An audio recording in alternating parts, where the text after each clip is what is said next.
Get ready for monster action. What a show!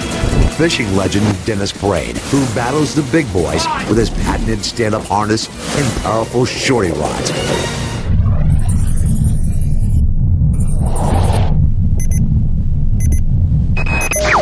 They come thousands of miles. Some swim clear across the Atlantic, and some from the Gulf of Mexico to chow down at Prince Edward Island, Canada.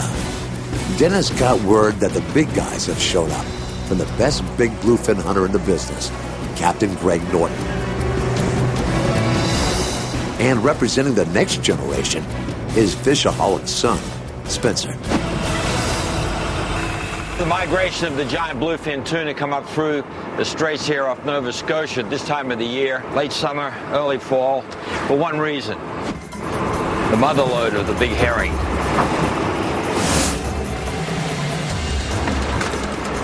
This is what's going to bring these real big monster fish up. Get ready. When they feed on herring here, the bluefin can put on hundreds of pounds in just a few months. One of the more effective ways to fish for big bluefin tuna is with a bobber balloon.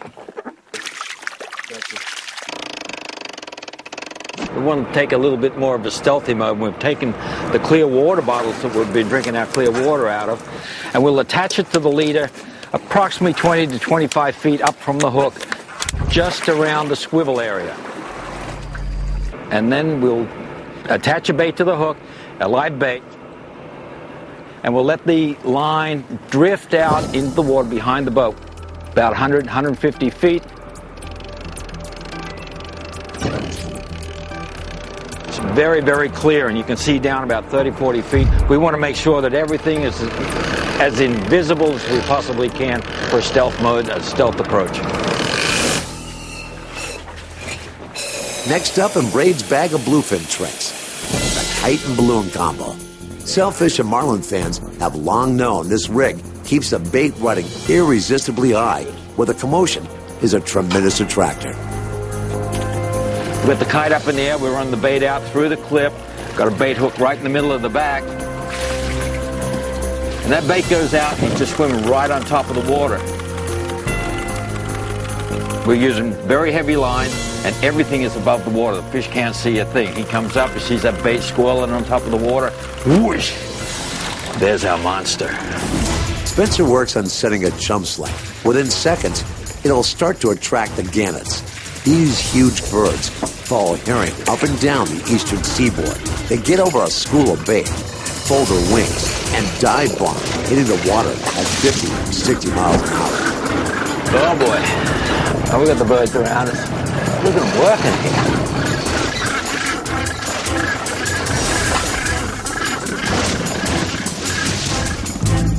We've got one up and one below. Good chunk line going. We've got the whole spectrum covered here.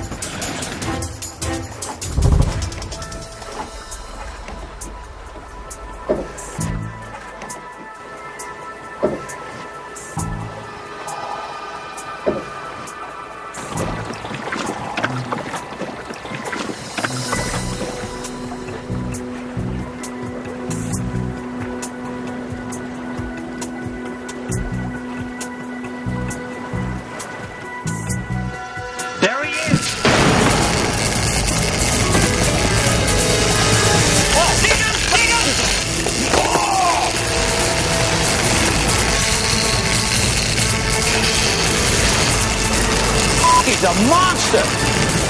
Jeez, what a big fish! He is no, he came right out of the water. When we let it out, it sunk out just a little bit. The whole idea is to keep these baits right on top of the water. They start splashing. Fish can't see anything that's going on. You just went below the surface, and I popped it twice, and he came out of the water and just whacked right on it. He's starting to rip now. He's starting to rip. And this fish is starting to haul. You're looking at 900 yards of backing, and you need every bit of it when these bad boys start to run off line. Oh, he's whipping on now. He is not happy.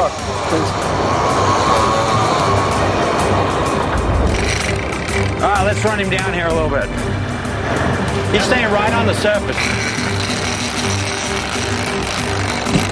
Right on the surface. Let's go. Keep going after him, Gregory. What we're going to do, we chase these fish down like this. We run almost parallel to the line where the line's going into the water. That way I can put it in the high gear, and I can get a lot more line back.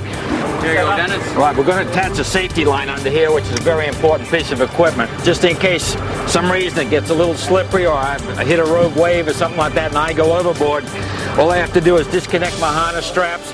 That safety line is attached to the base of the reel. I just disconnect my straps and I'm completely free. Even though we're using a kite, we're using a lighter leader than what we would generally use.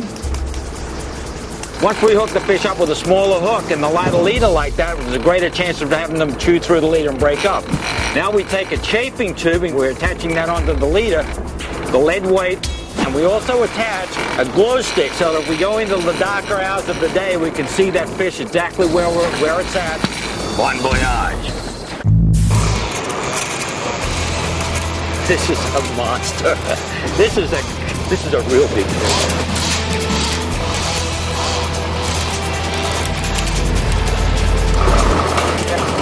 With his stand-up technique, Dennis has landed dozens of giants. And this is one insanely tough fish. Obviously, I need some kind of a system that will stand up to the pressure that we're putting on the fish. First thing is a rod plate. Absorbs a lot of pressure, distributes a lot of pressure. Coupled to that is the power play bucket harness. You can actually make a seat out of the harness. What that does is it allows you to transfer all of your upper body weight. We simply lean back, let our upper body weight take the pressure of the opposing force coming off the tip of the rod. There he is. Let's be careful here because this fish could likely to make a turn on us. Good job, good job. Woo! Look at him rip. I think that the taper hit here. That's exactly what happened. Did a circle, spun the boat out of his way and just ripped back, and he's sitting right back where we want him. Woo-hoo, what a show. This is a real big fish.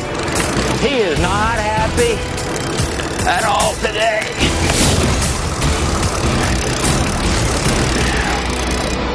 He's coming at us.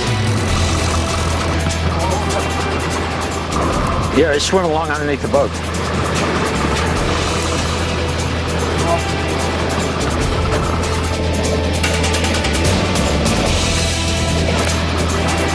Go ahead, go ahead.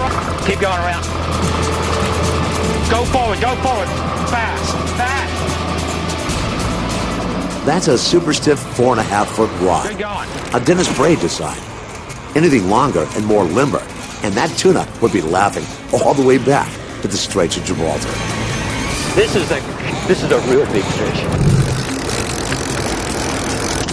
This is close combat now, with the game on the line. Everything has gone right, but in a couple of seconds, with one false move, it can all go just as wrong. And there's no quit in this bluefin. Whoa, whoa.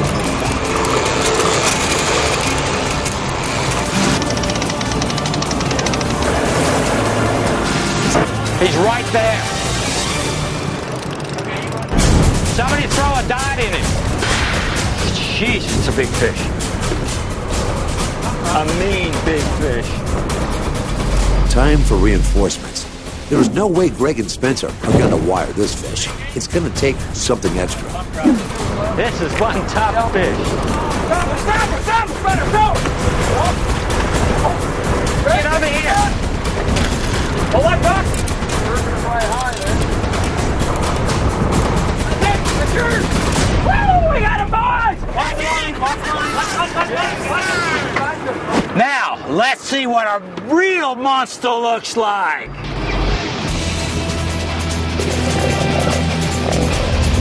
This is a true monster fish, folks.